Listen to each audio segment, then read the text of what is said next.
سیدنا خالد ابن ولید رضی اللہ تعالیٰ عنہ کو اللہ تعالیٰ نے مشرکین عرب سے اٹھا کے رومن اور پرشین امپائر کے اوپر دے مارا. بڑی ایکسٹرا آرڈنری پرسنالٹی. نبی علیہ السلام کی اعلان نبوت کے بعد 19 سال تک کافر رہے ہیں. اس 19 سالوں میں موت بھی آ سکتی تھی لیکن اللہ نے زندہ رکھا ہے.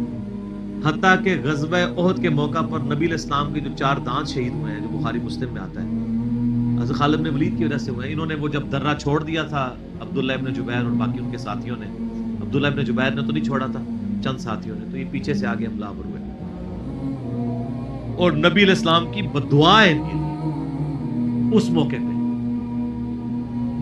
نبی علیہ السلام کی مبارک زبان سے نکل گیا اللہ ایسی قوم کو کیسے ہدایت دے گا جنہوں نے اپنے نبی کا چہرہ خون سے رنگ دیا.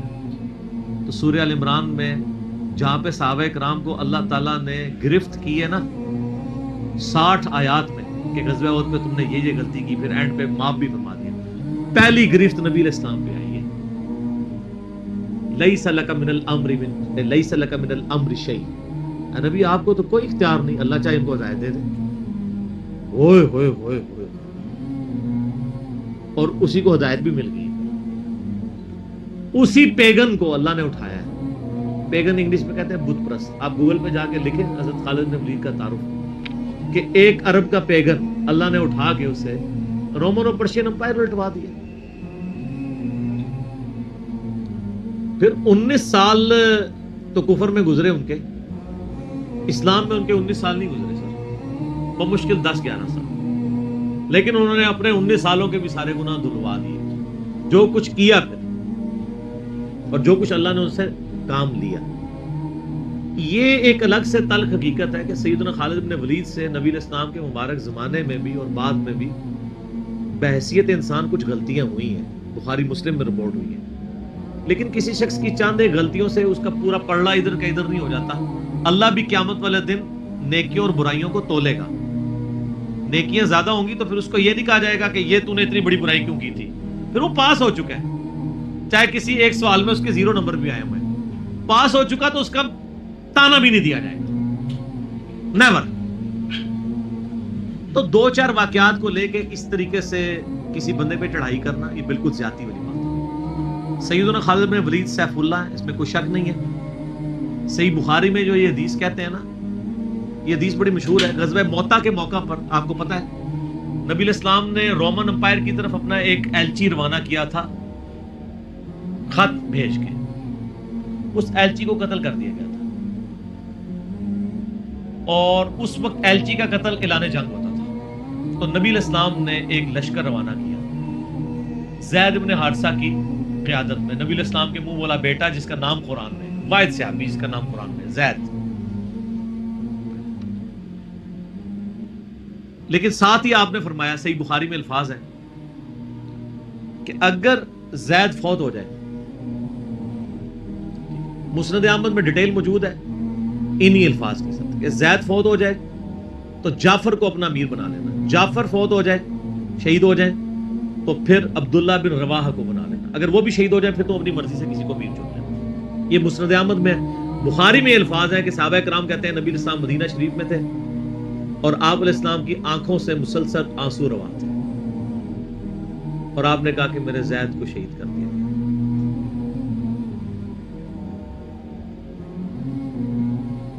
اب مسلمانوں کا پرچم جعفر نے تھام لیا. جعفر بھی حضور کے لاڈلے سے, آپ کو پتہ ہے, جعفر طیار حضرت علی کے بھائی, جن کے بارے میں بخاری میں آتا ہے کہ ان کے 2 بازو کٹ گئے تھے تو آپ علیہ السلام فرمایا میں نے اسے جنت میں اڑتے ہوئے دیکھا, اللہ نے اس کو 2 پر دے دیے.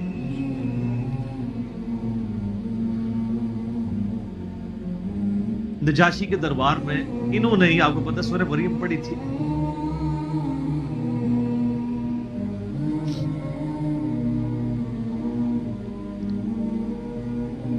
پھر آپ نے فرمایا کہ جعفر کو شہید کر دیا گیا.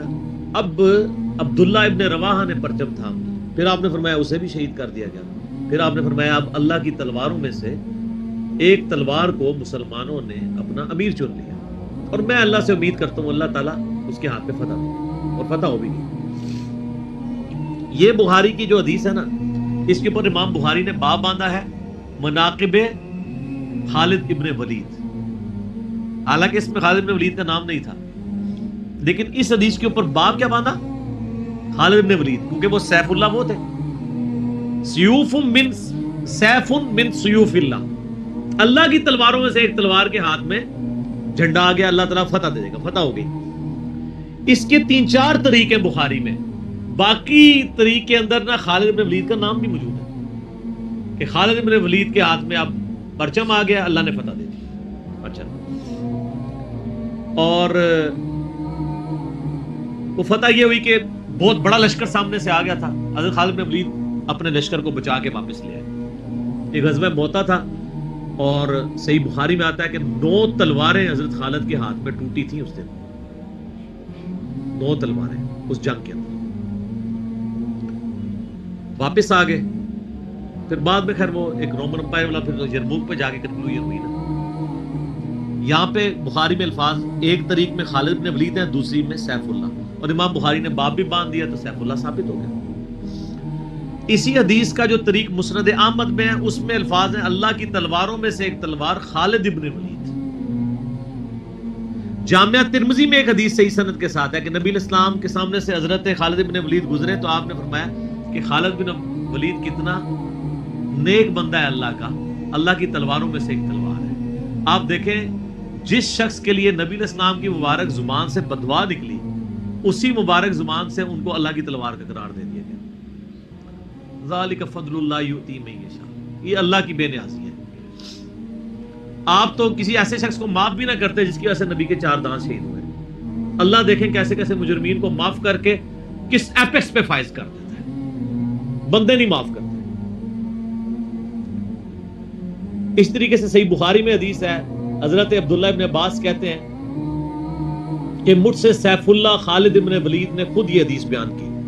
تو بخاری میں خود سیف اللہ لقب عبداللہ ابن عباس نے، کہ ایک دن حضرت خالد ابن ولید نبی علیہ السلام کی بیوی سیدہ میمونہ جو کہ میری خالہ بھی ہیں حضرت عبداللہ ابن عباس، ان کے ہاں نبی علیہ السلام کے پاس بیٹھے ہوئے تھے تو انہوں نے بھونی ہوئی دب لا کے رکھی. عربی میں دب کہتے ہیں، دال با دب، اردو میں ہم اسے وہ گو، ویسے گو کا لفظ اپروپریٹ نہیں ہے، سانڈا لفظ ہے اصل میں، چھپکلی سے تھوڑی سی بڑی ہوتی ہے، حلال ہے کیونکہ یہ سبزی خور ہے.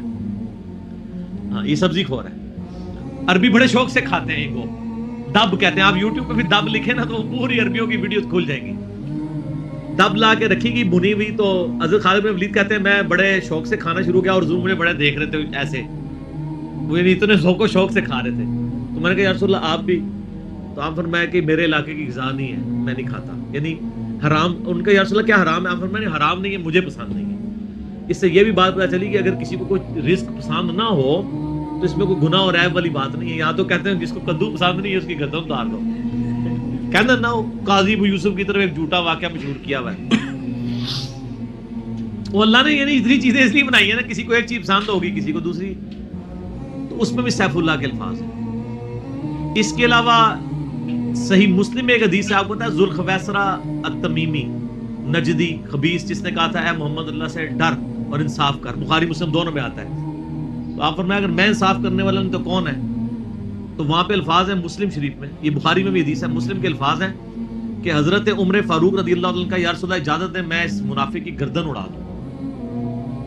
اور وہاں پہ الفاظ ہے پھر سیف اللہ خالد کھڑے ہوئے، وہاں بھی لفظ ہے سیف اللہ. انہوں نے کہا یا رسول اللہ اجازت دیں. آپ فرمایا چھوڑ دو، لوگ کہیں گے یہ اپنے ساتھیوں کو مرواتا ہے. کوئی کلمہ گو تو تھا نا وہ، اس کی نسل سے بھی لوگ پیدا ہوں گے، ان کے خلاف قتال کرنے والے مخلوق کے بہترین لوگ ہوں گے. اور ابو سعید خدری کہتے ہیں کہ وہ حضرت علی کے زمانے میں جب یہ ظاہر ہوئے تو حضرت علی کے ساتھ مل کے ہم نے ان خوارج کے خلاف قتال کیا تھا. تو یہ مسلم میں بھی سیف اللہ کے الفاظ موجود ہیں. باقی حضرت خالد بن ولید رضی اللہ تعالیٰ عنہ کی پرسنالٹی یعنی بڑی ایکسٹراڈنری ہے. آپ دیکھیں کہ آلموسٹ ان کی جو عمر مبارک ہے وہ بلو 45 تھی جب وہ فوت ہوئے حضرت عمر کے دور کے اندر. حضرت ابوبکر صدیق کے دور کے اندر وہ آرمی چیف تھے. وہ سر عمر سیریز پھر دیکھیں تو آپ کو پتہ چلے. انہوں نے ایک ایک چیز فلمائی ہے. مسلمہ کذاب کے خلاف قتال میں کون لیڈ کر رہا تھا؟ خالد بن ولید. جتنے عرب کے قبائل مرتد ہوئے ہیں ان کے خلاف حضرت خالد بن ولید کو بھیجا. اور اس کے بعد پرشین امپائر کا جب جہاد شروع ہوا ہے تو شروع کی ساری مہمات میں حضرت خالد بن ولید تھے. تو کرتے کرتے اس دوران کچھ واقعات رپورٹ ہوتے تھے ایسے. حضرت ابوبکر صدیق سے حضرت عمر مخالفت کرتے تھے. وہ کہتے تھے یہ اپنی طرف سے کچھ ڈیسیژن کر لیتا ہے, اس کو چاہیے کہ امیر کی اطاعت کرے. تو حضرت ابوبکر صدیق کہتے تھے کہ اگر وہ میرے حکم کا انتظار کرے گا تو 1 مہینہ تو خط پہنچنے میں لگے گا, ایک جانے میں اس وقت تک اس کے ہاتھ سے موقع ہی نکل جائے. تو میں نے اسے اختیار دیا ہوا ہے. وہ موبائل فون یا کوئی اس وقت واٹس ایپ تو ہے نہیں تھا. لیکن حضرت عمر ذرا ڈسپلن کے بہت سخت تھے. وہ کہتے تھے اس طرح ان کو خود ڈیسیژن نہیں لینا چاہیے, کیونکہ اس میں 1-2 مسئلے ان سے مس ہینڈل بھی ہو گئے تھے. تو جب اتنے بندہ کام کر رہا ہوتا ہے 1-2 مسئلے تو مس ہینڈل ہو جاتے ہیں. ہم سمجھتے ہیں مس ہینڈل ہونے کا مطلب ہے 0 سے ملٹیپلائی. ایک طبقہ یہ سمجھتا ہے, دوسرا کہتا ہے نہیں کہ چونکہ اس کی شان بہت ہے لہذا مس ہینڈل ہو نہیں سکتا. یہ دونوں ایکسٹریم ہیں. وہ پیغمبر ہی ہے جس کو اللہ تعالی نے رول ماڈل بنایا ہے, وہی بیلنس ہے. تو پھر جنگ یرموک کا موقع جب آیا, رومن امپائر کے خلاف فیصلہ کن جنگ تھی جو, تو عین میدان جنگ میں حضرت بکر صدیق فوت ہو گئے. حضرت عمر نے پہلا ڈیسیژن یہ کیا کہ خالد بن ولید کو آرمی چیف کے عہدے سے معزول. ہائے ہائے سر, بالکل آپ آخری اوور چل رہے ہو اور آپ کا جو پلیئر سینچری پہ سینچری مار رہا ہو, آپ اس کو کہیں اس کو واپس آ جاؤ اور ایک نیا پلیئر بھیج دیں. جو کریز پہ سیٹ تھا اس کو آپ واپس بلا لیں. یہ وہ شخص کر سکتا ہے جس کا خدا پہ یقین ہو. تو اور آپ کو پتہ ہے حضرت عمر کے رشتہ دار تھے قریبی, انہی کے قبیلے سے تھے حضرت خالد بن ولید. حضرت خالد بن ولید کو پتا تھا کہ یہ اگر عمر خلیفہ بنے گا نا تو پھر میرا معاملہ پہلے ہوگا. اور وہی ہوا. ابو عبیدہ ابن جراح کو بنا کے بھیج دیا. لوگوں میں بڑی چیما گوئیاں شروع ہوئی کہ لو جی سب سے بڑی آرمی کے خلاف جنگ ہو رہی ہے, سب سے بڑی سپر پاور, اور عین میدان جنگ میں یہ ڈیسیژن کر دیا ہے, اگر مسلمان ہار گئے پھر کیا ہوگا. یہ وہ اللہ نے فتح دے دی. فتح ہوئی تو اب جب لوگ آ کے مبارک باتیں پیش کر رہے ہیں, پھر حضرت عمر نے آ کے مسجد نبی میں خطبہ دیا. انہوں نے کہا خدا کے لیے میں تم سے یہی تو چیز ختم کرنا چاہتا تھا کہ یہ فتوحات خالد کی وجہ سے نہیں ہو رہی, رب خالد کی وجہ سے ہو رہی ہے. کل کو خالد نہیں رہے گا تو تم کیا سمجھو گے کہ اسلام ختم ہو جائے گا. اسلام نے تو آگے چلنا ہے. ٹھیک ہے. پھر انہوں نے کہا میری دوسری حکمت یہ تھی کہ مجھے پتا ہے کہ اب یہ رومن امپائر مسلمانوں کے پاس آ جائے گی, بیت المقدس بھی فتح ہو گیا پھر بعد میں. تو خالد ابن ولید جو ہے یہ جنگ کی فیلڈ کا ماسٹر ہے, اور جب کوئی علاقہ فتح ہو جاتا ہے پھر کسی جنگجو کی وہاں گورنر لگانے کی ضرورت نہیں ہوتی, بلکہ کسی ایسے شخص کو گورنر لگانے کی ضرورت ہوتی ہے جو ہیومن انسٹنکٹ سے واقف ہو, جس کو ہیومن مینجمنٹ آتی ہو. تو خالد تو ہمیشہ تلوار کے ساتھ ہی کھیلا ہے, اس کو ہیومن مینجمنٹ نہیں آتی. تو میں نے اس شخص کا انتخاب کیا ہے جس کو سب سے زیادہ رسول اللہ صلی اللہ علیہ وسلم کی صحبت کا شرف حاصل ہے. اور بخاری مسلم میں حدیث ہے کہ نبی علیہ السلام نے فرمایا کہ ہر نبی کے ساتھ ایک امین ہوتا ہے, اور میرا امین جو ہے وہ ابو عبیدہ ابن جراح ہے. ان کو پھر یعنی یرموک میں حضرت عمر نے یعنی آرمی چیف لگایا اور فتح ہوئی. اس کے بعد بیت المقدس بھی فتح ہو گیا, کیونکہ ابو عبیدہ جو ہے وہ شروع کے مسلمانوں میں سے مکی دور کے. اب بعد میں لوگوں کو اسلام سکھانا تھا تو ایسے بندے کی ضرورت تھی. تو پھر حضرت عمر آپ کو پتا ہے نا دورے پہ بھی گئے تھے بیت المقدس کی چابیاں لینے کے لیے. تو وہاں پہ کئی واقعات ہیں, ان میں سے ایک جو واقعہ ابو عبیدہ کا جو کہ ذکر ہوا ہے, تو اس کے بعد حضرت عمر ابو عبیدہ کو کہتے ہیں مجھے اپنے اب آپ آفس میں لے چلو.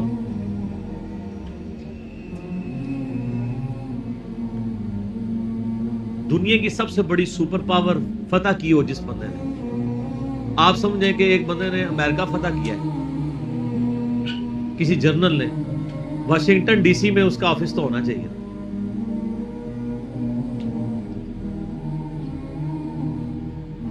حضرت عمر رضی اللہ تعالیٰ عنہ کو ابو عبیدہ جب اپنے یعنی آفس میں لے کے گئے تو آفس کیا تھا, اسی قلعے کا ایک پرانا سا کمرہ,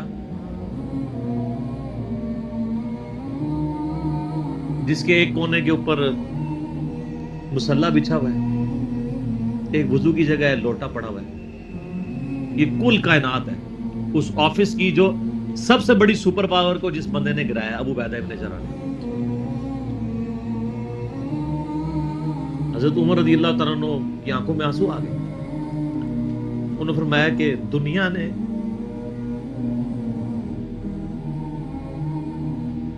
ہر بندے کے اوپر اپنا اثر چھوڑا ہے سوائے ابو عبیدہ ابن جراح کے.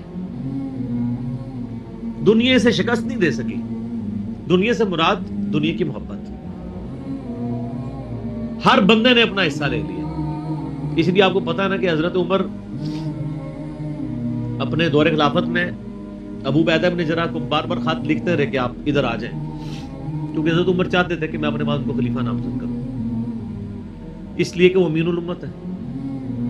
لیکن وہ پھر حضرت عمر کے دور میں طاعون کے مرض میں وبا جو پھیلی تھی شام میں، اس میں وہ پھر شہید ہو گئے، اور وہی ان کا پھر وہ قبر بن گئی. سر میرا سوال ہے کہ طاعون کا مرض آپ کو پتا ہے کہ کیا تھا؟ جسم پہ پورے پھوڑے نکلتے تھے کینسر کے. تو کیا حضرت ابو عبیدہ ابن جراح ناکام گئے ہیں دنیا سے؟ کہتا ہے جی کوئی بندہ مرا تھا، بڑا نورانی چہرہ تھا، یہ تھا وہ تھا. ہر بندے نے اپنے بنائے ہوئے. ایک بندہ پھوڑوں کی تکلیف سے مرا ہے، بخاری مسلم کی حدیث ہے، جو طاعون کے مرض میں مرا وہ شہید ہے. تو وہ مرے تو بستر مرگ پہ ہے لیکن شہید ہے.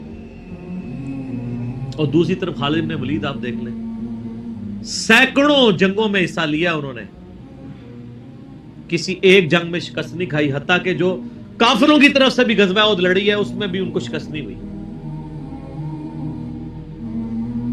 جسم پہ حضرت خالد بن ولید کہا کرتے تھے میرے جسم کا کوئی حصہ نہیں جس پہ برچھی یا نیزے یا تلوار کا نشان نہ ہو. ظاہر ہے اتنی جنگوں میں زخم لگ جاتے ہیں، لیکن میں بھی آج ایک بوڑھے اونٹ کی طرح بستر مرگ پہ مر رہا ہوں. میں نے سینکڑوں جنگوں میں اپنی موت کو تلاش کی ہے لیکن موت نہیں آئی. اس کا مطلب ہے موت جو ہے وہ اس پہ ڈیپینڈنٹ نہیں ہے کہ آپ میدان جنگ میں گئے ہوئے ہیں. ان کو موت میدان جنگ میں اس لیے نہیں آنی تھی کہ وہ اللہ کی تلوار تھے. اللہ کی تلوار تو نہیں ٹوٹ سکتی تھی. تو ان کا آج میں بھی بوڑھے اونٹ کی طرح بستر مرگ پہ مر رہا ہوں. صرف میں تمہیں یہ بتانا چاہ رہا ہوں کہ موت کا میدان جنگ سے کوئی تعلق نہیں. ویسے تو مسلم شریف میں حدیث ہے جو شخص شہادت کی تمنا کے ساتھ اپنے بسترے پہ بھی مرا اللہ تعالیٰ اسے شہید ہونے کا ثواب دے دے گا. ہمیں نیت کرنی چاہیے. یہ حضرت خالد بن ولید کے شعر ہیں کہ میں بھی اگر موت میدان جنگ میں آتی تو مجھے آتی جس نے سینکڑوں مار کے لڑے ہیں، اور سر پیچھے بیٹھ کے نہیں آج کل کے جرنیلوں کی طرح، فرنٹ سے لیڈ کر کے. تو یہ ان کے اشعار آج بھی ان کا جو قبر یا مزار بنا ہے اس کے ساتھ ایڈجسنٹ مسجد کی دیوار کے اوپر یہ شعر لکھے ہوئے ہیں. آپ یوٹیوب پہ جا کے دیکھیں تو آپ کو مل جائے گے. فرنٹ سے لیڈ کر کے پوری زندگی لڑے. باقی ان سے جو کچھ واقعات مس ہینڈل ہوئے ہیں اس سے آپ ان کی یہ نہیں کہہ سکتے کہ زندگی زیرو سے ملٹیپلائی کر گئی. کیونکہ جو بندہ موت کو گلے لگانے کے لیے ہر وقت تیار ہو، اس کے بارے میں یہ کہنا کہ وہ کسی عورت کے معاملے میں مطلب وہ اس سے محبت کے چکر میں اس نے اس کے یعنی خامد کو مروا دیا، جو ایک واقعہ ملتا ہے، ایسا نہیں تھا. کیونکہ حضرت عبداللہ بن عمر اور عمار بن یاسر آپ کو پتا ہے یہ رپورٹر تھے حضرت ابو بکر کے. غزوہ جب وہ جنگ یمامہ کے بعد واپس آئے نا، انہوں نے آگے رپورٹنگ کی. انہوں نے پوچھا ہاں بتاؤ اتنے مار کے لڑے کیا ہوا کیا ہوا. تو عمار بن یاسر نے کہا کہ اللہ کی قسم آپ جنگ یمامہ تو جیتی ہے خالد بن ولید کی وجہ سے. پہلے تو پسپائی ہو گئی تھی، 700 وفات شہید ہو گئے تھے. حضرت خالد بن ولید اکیلے آگے چلے گئے تھے جسے روپ پڑا تھا. تو ان کا کہ اے امیر المومنین، خالد ہم میں سے اگر کوئی شہید ہوتا سب سے پہلے خالد ہوتا. یہ ہر جنگ میں سب سے پہلے آگے جا کے لڑتے تھے، اور اگر کوئی سب سے پہلے دشمنوں کے تیروں اور نیزوں کا شکار ہوتا تو خالد بن ولید ہوتا. تو جب جس بندے کی زندگی کی کمٹمنٹ کا لیول یہ ہو نا، اس کے لیے عورتوں کا شگف کوئی شگف نہیں ہوتا. جب بندہ جان ہتھیلی پہ رکھ کے جا رہا ہو، سر یہ ہماری سچویشن نہیں ہے. تو وہ آپ کسی بندے کی اجتہادی خطا یا کہیں پہ کوئی اس کا مسئلہ وہ ایک علیحدہ بات ہے. اوورآل جو بندہ اتنا کمٹمنٹ کے ساتھ لڑ رہا ہو اس کے بارے میں بدگمانی نہیں کی جا سکتی کہ اس کے اندر کوئی اس حوالے سے چھوڑ پائے.